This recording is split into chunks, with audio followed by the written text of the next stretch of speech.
जय हिंद दोस्तों, मैं हूं मेजर गौरवारी और आप देख रहे हैं द चाणक्य डायलॉग्स। इस वीडियो को लाइक करिए, सब्सक्राइब करिए और बेल आइकन दबाना बिल्कुल मत भूलिएगा। आप सबको विजय दिवस की बहुत बहुत शुभकामनाएं। आपको पता है कि 1971 16 दिसंबर को 93,000 पाकिस्तानी फौजियों ने भारत की सेना के सामने सरेंडर करा था। जगजीत सिंह अरोड़ा साहब की वो फोटोग्राफ आपको याद होगी और जनरल ए के नियाजी की भी फोटोग्राफ आपको याद होगी।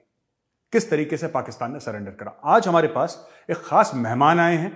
ये मेहमान किसी तारुफ के मोहताज नहीं है, आप सब लोग उनको जानते हैं, ट्विटर पे, फेसबुक पे, सारे सोशल मीडिया में एक्टिव हैं। और इसके अलावा आपने उनकी नई किताब के बारे में जरूर देखना है, जरूर जानना है। डिस्क्रिप्शन बॉक्स में है। किताब का नाम है कितने गाजी आए और कितने गाजी गए। दोस्तों, समझ गए होंगे हमारे गेस्ट कौन है। चाणक्य डायलॉग स्वागत करता है लेफ्टिनेंट जनरल केजेएस ढिल्लन साहब का। सर जय हिंद, हमारी शो में बहुत बहुत स्वागत है सर आपका। जय Hind and thank you sir. Sir मेरा पहला सवाल आपसे सर, सर आपने इस थोड़ा सा सर किताब के बारे में आप बताइए और फिर हम 1971 के बारे में जाएंगे, क्योंकि this book deals with everything sir. आपके कहां पे आपकी पैदाइश हुई, कैसे आप पले बड़े, किस तरीके से सर आपने एनडीए ज्वाइन करा, आईएमए, फिर राजपूताना राइफल्स, फिर आप आते हैं 15 कोर और फिर वो वाकया सर कितने गाजी आए कितने गाजी गए। If you can give us short answer sir, फिर हम 1971 की ओर ले चलते हैं दोस्तों को अपने। थैंक यू गौरव। सबसे पहले तमाम दर्शकों को विजय दिवस की बहुत बहुत शुभकामनाएं। आज 51 साल हुए जब भारतीय सेनाओं ने एक बिल्कुल सक्षम और मजबूत विजय हासिल की पाकिस्तान फोर्सेस के ऊपर। तो आप सबको बहुत बहुत मुबारकबाद। May the nation, may the defence forces grow in strength every day.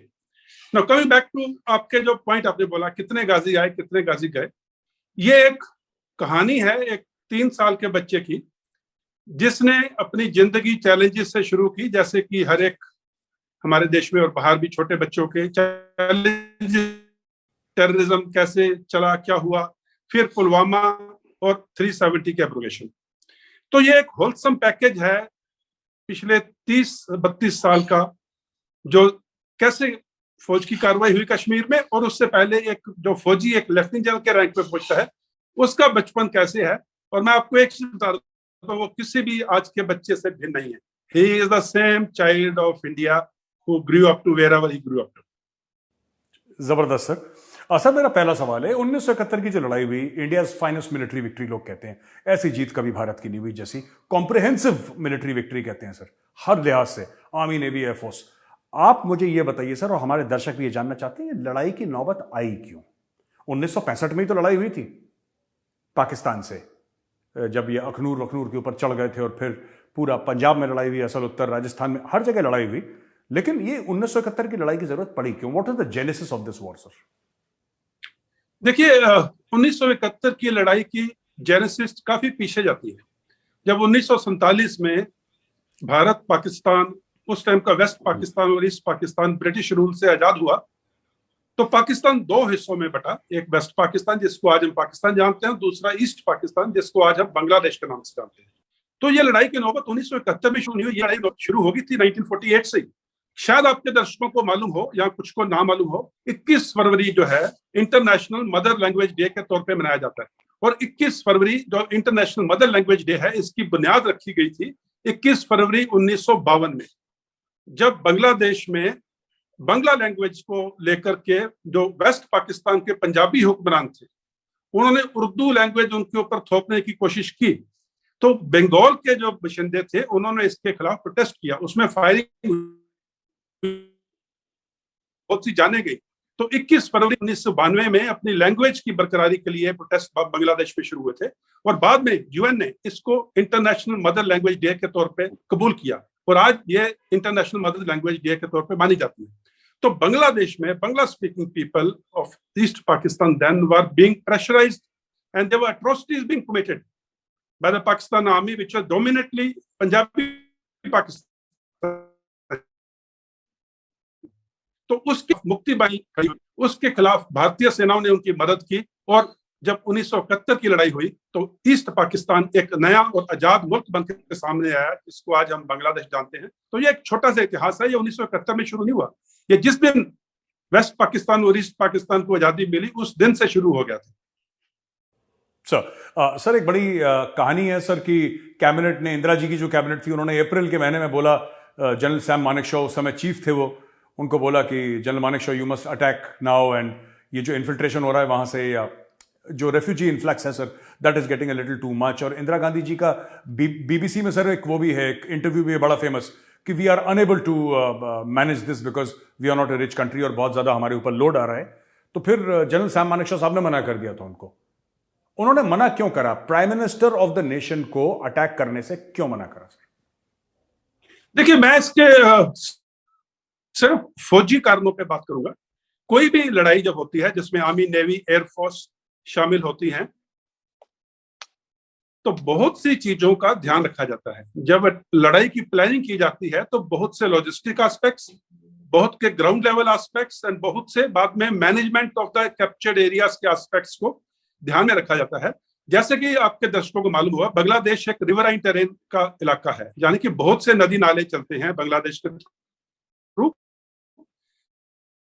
कि ऊपर से हिमालय से आते हैं और नीचे बंगाल खाड़ी जाते हैं।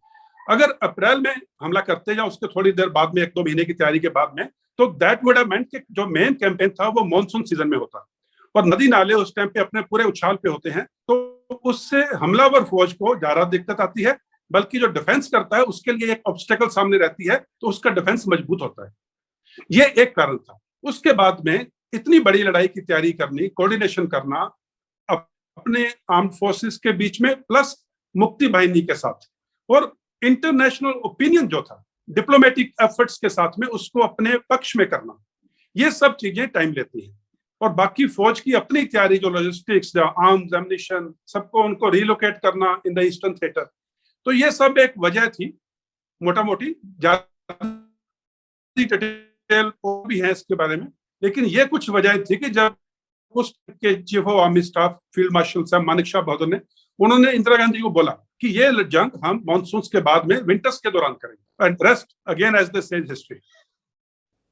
एब्सोल्युटली सर, एक बड़ी शानदार जीत, बड़ा शानदार एक कैंपेन करा सर। इसमें मैं जॉइंटनेस की भी बात करना चाहता हूँ सर। आजकल बड़ा है कि सीडीएस हैं हमारे जनरल अनिल चौहान, वो उन्होंने भी वही बात करी जो जनरल रावत ने बात करी थी, जॉइंटनेस जरूरत है, जॉइंटनेस की जरूरत है, ability of the army, navy and air force to fight together sir. लेकिन 1971 में देखा गया है कि जॉइंटनेस थी। ये जॉइंटनेस कैसे बिल्डअप हुई सर? क्योंकि एयरफोर्स का भी बहुत जबरदस्त किरदार था, नेवी का भी जबरदस्त किरदार था, और आर्मी का तो था ही था सर। तो ये एक साथ कैसे लड़े? उस जमाने में तो कोई सीडीएस थे नहीं, तो ये एक साथ किस तरीके से लड़े? इतना कोहेजन, इतना कोऑपरेशन, इतना जिसको कहते हैं कि स्पिरिट डिकोर, अगर हम एक लार्जर कॉन्टेक्स्ट में लें, ये कैसे हो गया सर कि 13 दिन के अंदर एक नया मुल्क बन गया? इस सवाल का जवाब आपके पिछले सवाल में थोड़ा सा है कि कोऑर्डिनेशन और आपस में तालमेल बिठाने के लिए वक्त चाहिए होता है, छोटी छोटी नीटी ग्रिटीज को लुक आफ्टर करना पड़ता है। तो बहुत टाइम लेकर के ये पूरी कोऑर्डिनेशन की गई। जब आपने बात की है जॉइंटनेस की, तो बैटल ऑफ लोंगेवाला जो 1971 की एक शानदार जीत थी, एक राइफल कंपनी का एक आर्मर्ड कॉलम के सामने पूरी रात उसको रोक के रखना, एक बहादुरी ब्रिगेडियर चांदपुरी के नीचे 23 पंजाब। लेकिन उस लड़ाई में पूरी रात उस राइफल कंपनी ने उनको रोक के रखा, लेकिन जो डिस्ट्रक्शन हुई वो फर्स्ट लाइट पे जब एयरफोर्स आई तो उसने उन टैंक्स को डिस्ट्रॉय किया। जितने टैंक्स इन्होंने अपनी आरसीएल गन से डिस्ट्रॉय किए थे वो किए थे। तो ये एक बड़ी मिसाल है। और उस लड़ाई के ऊपर एक मूवी बनी थी, हिंदी की मूवी बॉर्डर, और उसमें जो एयरफोर्स ऑफिसर जिसका किरदार जैकी श्रॉफ साहब ने निभाया था, उनका एक डायलॉग है, हम हैं तो क्या हम हैं, तुम हो तो क्या तुम हो। तो ये जो ज्वाइंटनेस की मिसाल एयरफोर्स ने लोंगेवाला में, एयरफोर्स ने फिर जितने भी वेस्ट पाकिस्तान के एयर बेसिस को डिस्ट्रॉय किया, उनके एसेट्स को ग्राउंड के ऊपर डिस्ट्रॉय किया।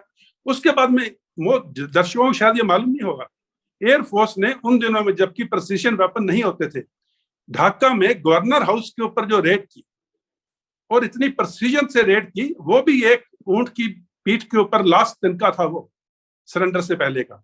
और इंडियन नेवी ने, आपको मालूम है पीएनएस गाजी, कितने गाजी आए कितने गाजी गए, प्रॉब्ली मोहम्मद गजनी आया तो उसका पीएनएस गाजी आई थी और बाकी गाजी कश्मीर में आए थे। तो इंडियन नेवी ने पीएनएस गाजी को, जो उनकी सबमरीन थी, उसको डुबाया। इंडियन नेवी ने कराची हार्बर को बर्बाद किया मिसाइल अटैक से। इंडियन नेवी ने इकोनॉमिक ब्लॉकेड किया वेस्ट पाकिस्तान का अरेबियन सी में और ईस्ट पाकिस्तान का इन बे ऑफ बंगाल।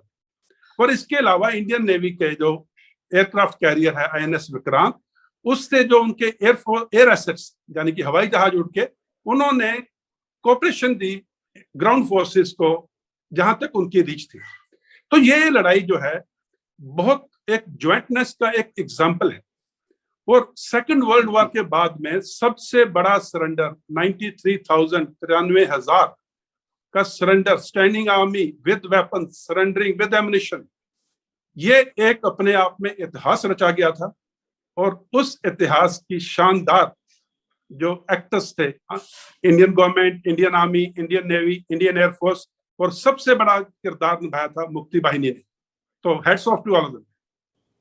सर, मैं आपने मुक्ति बाहिनी का बार बार नाम दिया, शायद हम लोग मुक्ति बाहिनी को इतना याद नहीं करते जितना हमें करना चाहिए, बट आपने सर 3 बार मुक्ति बाहिनी का जिक्र आप कर चुके हैं अपने इंटरव्यू में। मैं आपसे पूछना चाहता हूं सर, मुक्ति बाहिनी थी क्या?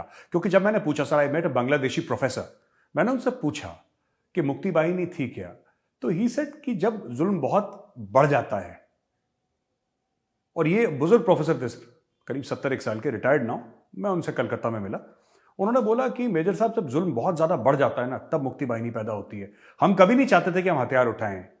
ही says we are people who are interested in poetry, in music, हमारा लिटरेचर से शौक है, हम लड़ना नहीं चाहते थे। पर वो कहते हैं कि वेस्ट पाकिस्तानियों ने इतना मजबूर कर दिया कि हम क्या करते उस वक्त, हम बहुत परेशान हो गए, तब हमने हथियार उठाए। इसके बारे में जरा बताइए सर।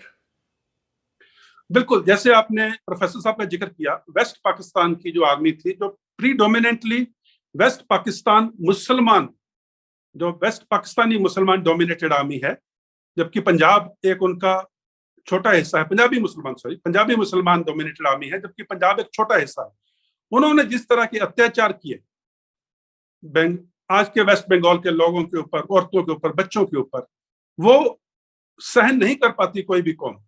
तो कौम के अंदर से फिर वो भावना उठी, और मुक्ति बाहिनी एक गुरिल्ला फोर्स थी, यानी कि उनको दे वर सन्स ऑफ द सॉइल, उनको जमीन के बारे में जानकारी थी, उनको गलियां, मोहल्ले, नुक्कड़ कोने, खेतों की सब जानकारी थी, और कहां कहां पाकिस्तान आर्मी के कैंप हैं, कहां पे उनकी यूनिट्स हैं, कहां पे उनके बेसिस हैं, कहां से आ रहे हैं, कहां जा रहे हैं। उस जमाने में जबकि ड्रोन नहीं होते थे या कोई भी सर्वेलेंस के ज्यादा आले नहीं होते थे, मुक्ति बाहिनी was eyes and ears of the forces which are operating in Pakistan, East Pakistan then. तो मुक्ति बाहिनी का एक बहुत जबरदस्त किरदार है। अगर मुक्ति बाहिनी की कोऑपरेशन नहीं होती, और मुक्ति बाहिनी तो सन्स ऑफ द सॉइल है ना, उनकी आजादी की लड़ाई थी, और उन्होंने ये किरदार बखूबी निभाया, और उनकी कोऑपरेशन से इंडियन आर्मी के पास इक्विपमेंट थी, टैंक्स थे, एयरक्राफ्ट थे, नेवल एसेट्स थे, और ये सब कुछ मिलकर के जो एक्यूरेट खबर, और फिर गुरिल्ला टैक्टिक्स के साथ जाकर के सेंसिटिव टारगेट्स को अटैक करना। तो मुक्ति बाहिनी का किरदार एक बहुत बड़ा किरदार है, और ये एक पीपल्स मूवमेंट थी, एक पीपल्स आर्मी थी, एंड इन्होंने एक बहुत जबरदस्त काम किया अपने देश के इतिहास के लिए। And again I will say rest is history. Sir, मैं आपसे एक बात जानना चाहता हूं। कई पाकिस्तानी आर्मी ऑफिसर्स का कहना था कि हमारे पास हथियार थे, हम लड़ सकते थे 30 दिन और।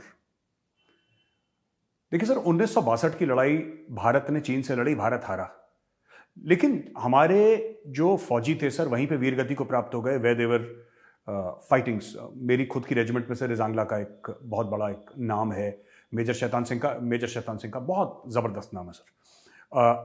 मैं जानना चाहता हूं सर कि हार जीत तो एक लड़ाई का वो है रुख सर, एक हारती, लेकिन पाकिस्तानी आर्मी जिसको सारे पाकिस्तान की लोगों का प्यार मिला, दौलत मिली, सारे बजट मिले, उनके पास टैंक्स भी थे, पैटर्न टैंक्स, और लेटेस्ट अमेरिकन इक्विपमेंट भी था, और वो कह रहे थे हमारे पास गोला बारूद भी था, सब कुछ था लड़ने के लिए 30 दिन और। ये टूट कैसे गए सर? अगर ये बात थी कि इनके पास सब कुछ है, क्योंकि देश के रिसोर्स का पहला हक तो पाकिस्तानी फौज का है, आज भी है सर, तब तो और ज्यादा था, आज भी है। They had everything, they had American equipment sir. 7th fleet की बात हम लोग सुनते हैं कि अमेरिका ने बोला था हम 7th फ्लीट भेज रहे हैं। तो ये सरेंडर कैसे, ये 93,000 लोगों ने हथियार किस तरीके से डाल दिए सर? देखिए, कोई भी प्रोफेशनल आर्मी, जैसे आपने 1962 का जिक्र किया, either you lay down your life fighting, और you are overpowered and captured and taken as a prisoner of war fighting, never a surrender.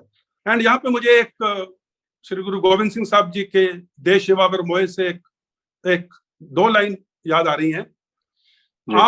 आव इस हार, उन्होंने बोला जब आव की ओर निधान बने अत ही रण में तब जूझ मरूं, कि अगर मैं if I am progressing towards a certain defeat I prefer to die fighting in the battlefield. तो ये इंडियन आर्मी के वजूद में है, ये इंडियन आर्मी के किरदार में है। लेकिन वो आर्मी वो अपने काम के ऊपर कन्विंस नहीं थी कि जो वो कर रहे हैं वो सही है या नहीं है। They were a occupational force in East Pakistan. They were committing atrocities. तो उनको जनरल जागी नियाजी का सरेंडर से एक दिन पहले का बयान है कि हम तो लड़ते हुए मर जाएंगे, लेकिन he was the first one to come and give his pistol away and sign on the document of surrender. So ये एक प्रोफेशनल आर्मी का कार्रवाई नहीं है। कोई भी प्रोफेशनल आर्मी जिसके 93,000 आर्म्ड सोल्जर्स अभी भी खड़े हो मैदान में, उसका सरेंडर करना leadership failure. The cause was not justified, it was not a just cause, and they were not a professional army and they were facing a mighty force of Indian armed forces and Mukti Bahini together. They had no other option. नहीं sir, मैं यही सोचता हूं sir. I just want to थोड़ा सा और मैं सोच रहा हूं तो आपसे 2 मिनट और डिस्कस करूं ये पॉइंट सर, क्योंकि ये तो हमें भी फौज में सिखाया जाता है कि sir last man last round, और कितने वाकये हैं कि मतलब हथियार डाल के वापस मत आओ। आपने बिल्कुल ठीक बोला, if you are captured in combat as a POW that's separate case sir, that's a separate case, that is soldierly sir, you are prisoner of war, वो ठीक है।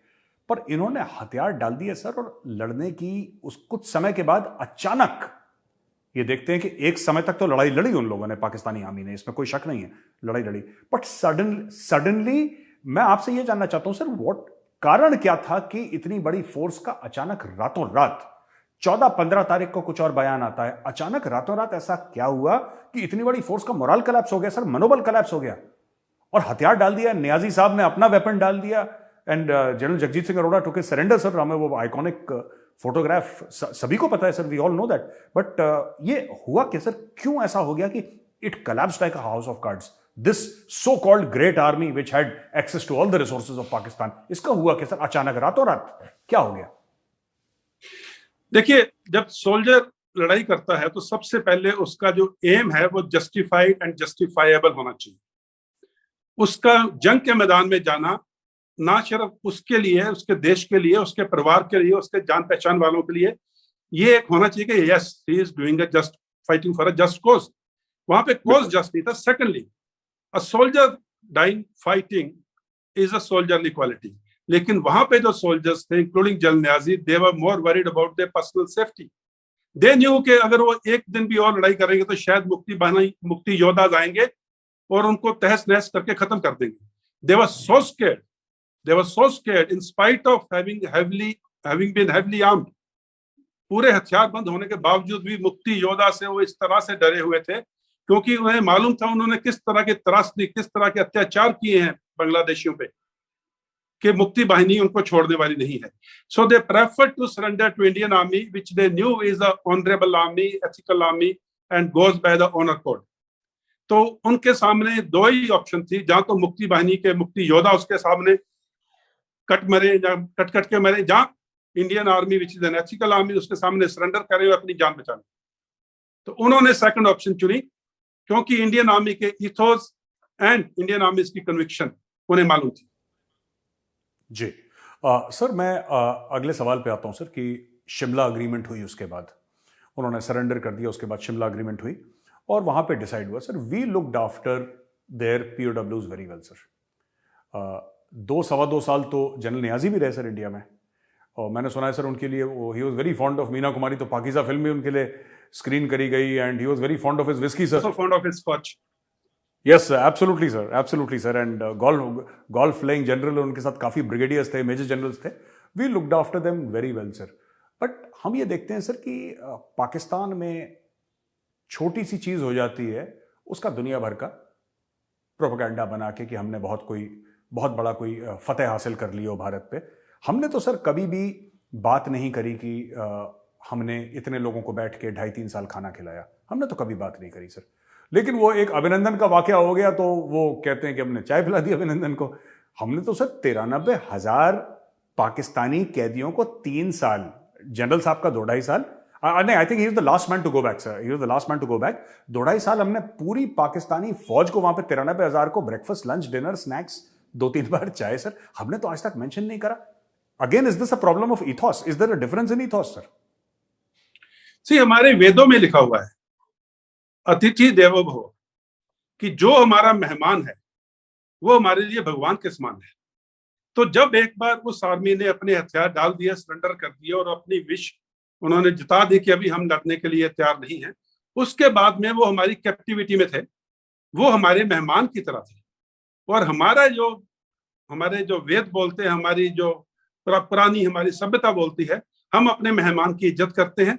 जैसे आपने बोला, गोल्फ खेलते थे, स्कॉच पीते थे, वो सब किया, और हम इस चीज का ढंढोरा नहीं पीटते। और जब उनको वापस किया, एक जिसको कहते हैं समझौते के तहत वापस किया, और सही सलामत मैं जियो सीता सागर में धाना में PW कैंप था, प्रिजनर्स ऑफ वॉर कैंप था, वो मेरे नीचे आता था और मैं वहां कहानियां सुनता था। मेडिकल ट्रीटमेंट तक, डॉक्टर्स मेडिकल ट्रीटमेंट पूरी होती थी उनकी वहां की, जो लोकल्स अभी तक उसके बारे में बात करते हैं। और बात रही अभिनंदन की, one more thing which needs to be understood very clearly is Abhinandan was fighting it out. His aircraft went down while he was fighting. He did not surrender. He was captured while trying to contest the enemy. Whereas 93,000 fully armed, fully equipped people surrendered and laid down their arms and signed a document of surrender. So there is a big difference. Abhinandan is much better than those 93,000 alone. He stands tall, he stands brave, he stands Indian. मैं आपको बताना चाहता हूं, ये छोटी बातें हैं, छोटे लोग करते हैं। और जो उनकी पार्लियामेंट के रिकॉर्ड में लिखा हुआ है, मेरी किताब में मैंने इसके बारे में जिक्र भी किया है कि पसीना आ रहा था, टांगें कांप रही थी। कोई एहसान नहीं किया अभिनंदन को छोड़ के, वो टांगें कांप रही थी, वो पसीना आ रहा था। वो 9 बजे का टाइम कुछ खास अहमियत रखता था उस रात की। और उनके खुद वो जो लेडी ऑफिसर थी, वो गेट तक छोड़ने आई साथ में उनको। तो इसमें कोई एहसान नहीं किया किसी के ऊपर। जो हुआ उसका बैकग्राउंड इतिहास हम सबको मालूम है, कहाँ पसीना आ रहा था, कहाँ टांगें कांप रही थी। तो I leave it at that. But our culture, our ethos, our सभ्यता, हमारी पुरातन सभ्यता हमें इजाजत नहीं देती है कि हम अपने मेहमान के खिलाफ कुछ बोले। तो हमने उनको अपने मेहमान की तरह ट्रीट किया, एंड एज दिस इंशाल्लाह अगली लड़ाई में भी यही करेंगे।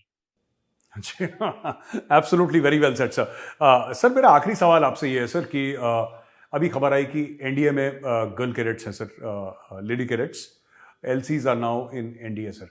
तो आपको क्या लगता है सर, जो लोग बात करते हैं वुमेन एम्पावरमेंट की और ये सब चीज़ें बात करते हैं sir, what is your view? आप एक्स एनडीए हैं सर, आपके अल्मा माटर में now there are lady cadets, तो इसके बारे में आपका क्या कहना है सर, और आपके क्या व्यूज हैं इसके बारे में? देखिए, एक देर आए दुरुस्त आए, एक हिंदी का मुहावरा है। This was a thing which had to happen and it has happened and I am very happy about it. Women officers आजकल तो in the jawans ranks also the women are coming. Women officers are very essential part of a force. उनका एक हिस्सा है, किरदार है। और जितने भी विमेन ऑफिसर्स के साथ में मैंने अपना कैरियर के दौरान इंटरेक्ट किया है, they are thorough professionals. They have joined the organization against probably the will of the parents, the will of the society, and they have faced all types of challenges trying to convince their society or the family कि मुझे तो फौज में जाना है। इतनी दृढ़ शक्ति, इच्छा शक्ति वाली एक पोटेंशियल ऑफिसर को आप रोक कैसे सकते हो? And these girls who will be officers tomorrow, the women officers or the lady cadets, I can vouch for it. They have, in my command, they have performed much better than the male officers at times. I am all for it, and I'm looking forward to them joining the rank and file of the defense forces and add laurels to the organization, which is so respected, and I think wonderful idea and wonderful thing to happen. Sir, हमारी show join करने के लिए बहुत बहुत धन्यवाद, और हमारे सारे व्यूअर्स की तरफ से सर आपको भी विजय दिवस की बहुत बहुत शुभकामनाएं। जय Hind sir. Thank you, and आपको और आपके व्यूअर्स को विजय दिवस की बहुत बहुत शुभकामनाएं। Thank you very much. Keep smiling, stay happy, stay cheerful, stay healthy. Thank you and जय हिंद। नमस्कार।